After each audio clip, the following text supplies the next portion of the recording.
Seja bem-vindo ao nosso curso preparatório para o exame Network Mais da CompTIA. Estamos na aula 1 do módulo 3. Hoje vamos falar de meios físicos. Cabo coaxial.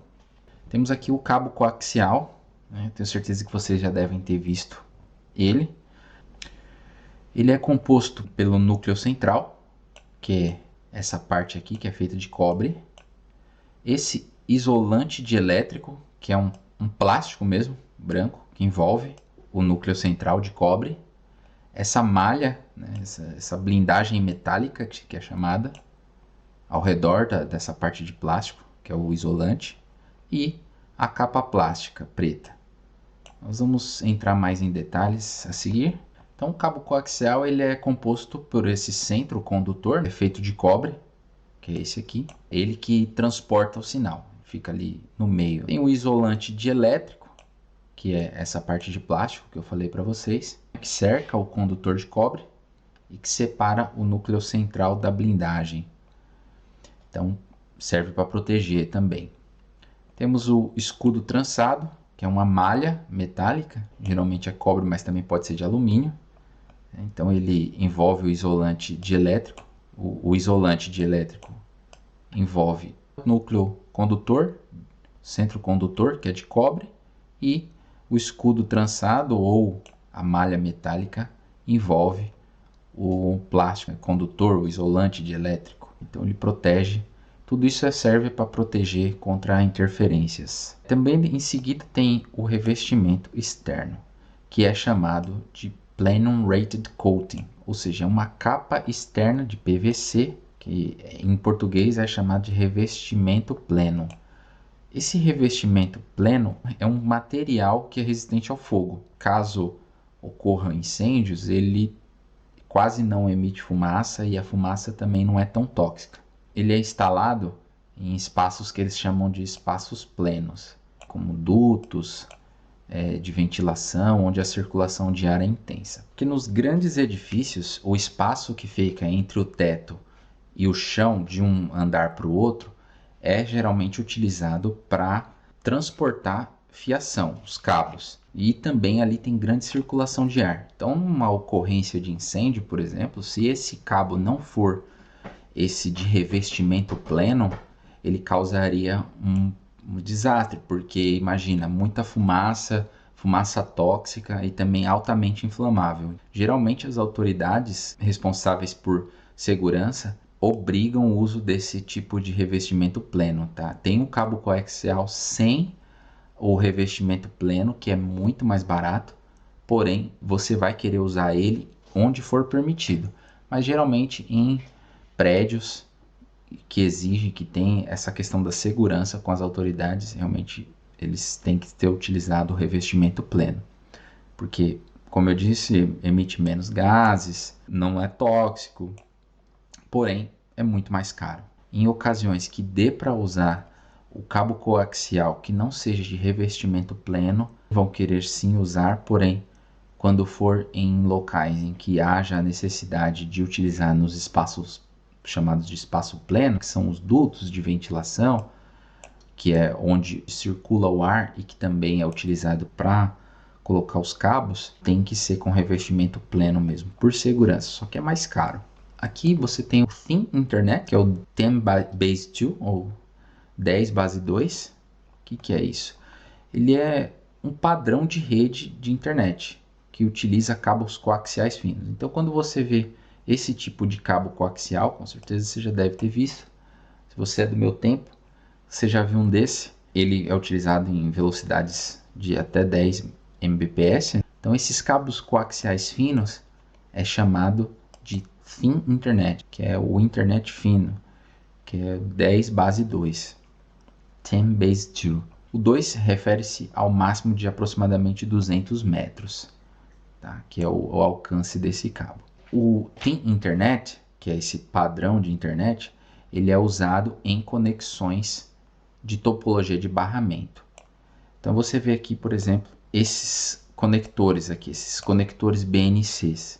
Em topologias de barramento, que a gente já estudou, que é onde todos os dispositivos são conectados em série, eles utilizam esse tipo de padrão. que é o 10-base-2, que é você utilizar em cada extremidade esses tipos de terminador de 50 ou HMS. Aqui são utilizados esses, tá bem? E esse conector aqui, que liga os dois, ele é chamado de BNC Connector, que é o Bayonet Nail Concealment. BNC Connector, conectores BNC, é um conector de encaixe. Então esse conector aqui encaixa os dois cabos coaxiais, tá bom? 10-base-2. Então ele tem um mecanismo de travamento que é tipo baioneta, que garante uma conexão segura e fácil de conectar. Ele é bem fácil. Você pode ver que aqui ele tem um encaixezinho que basta você girar e ele encaixa perfeitamente. Ele é bem fácil. Aqui temos um crimpador de BNC. O BNC é aquele que a gente tinha visto antes. E o crimpador ele é usado para fixar os conectores BNC em cabos coaxiais. Temos aqui um acoplador BNC. Ele é esse alicate aqui que você pode utilizar para conectar dois cabos coaxiais com conectores BNC. Então você pode estender o comprimento do cabo utilizando essa ferramenta. É mais por curiosidade, provavelmente isso não vai cair no exame, tá? Da Network+.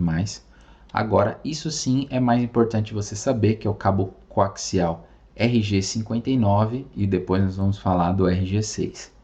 Então o RG59, esse cabo coaxial aqui, todos esses são cabos coaxiais RG59. Vamos falar um pouquinho sobre a diferença entre o RG59 e o RG6, que são os únicos que hoje em dia são utilizados ainda. O cabo coaxial RG59, mais antigo e menos usado, tem pouca diferença entre o RG6. Basicamente ele é mais fino, em torno de 6 milímetros.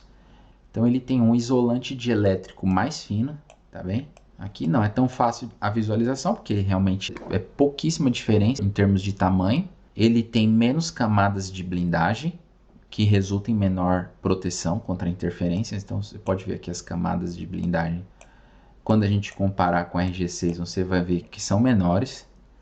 E ele é utilizado para sinais de vídeo de baixa frequência. Então CFTV, analógico e vídeo composto. Então ele é pouco usado hoje em dia. O cabo coaxial RG6 também é pouco usado, mas ele é melhor, tem melhor qualidade. A diferença do RG6 para o RG59 é que ele é mais grosso, então ele tem em torno de 7 milímetros, você vê uma diferença de apenas 1. Ele tem um isolante dielétrico mais espesso, não é muito visível, mas basta você saber que ele é mais grosso, mais espesso. Ele tem mais camadas de blindagem, às vezes com folhas de alumínio e malha trançada. Como você pode ver, esse, por exemplo, aqui tem uma folha de alumínio e a malha trançada. Esse também, aqui uma folha de alumínio e a malha trançada.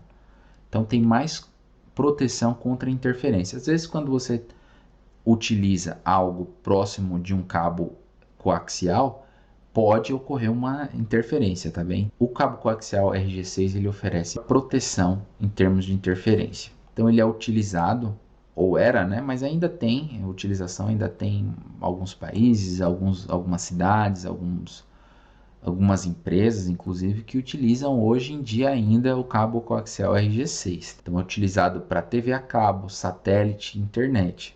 Ele tem uma melhor blindagem e menos perda de sinal em frequências mais altas, comparado com o RG59.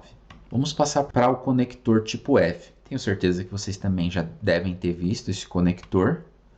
Ele é um conector utilizado principalmente para TV a cabo, satélite e internet banda larga. Ele é utilizado com RG6 ou RG59 também. Ele tem o próprio núcleo central, que para encaixar aqui para o lado de fora, e esse encaixe em forma de parafuso, que dá muito mais firmeza e é muito mais fácil de conectar. É um conector tipo F. Basicamente, a gente falou sobre meios físicos, cabo coaxial, e acabamos por aqui a aula 1. Te vejo na próxima.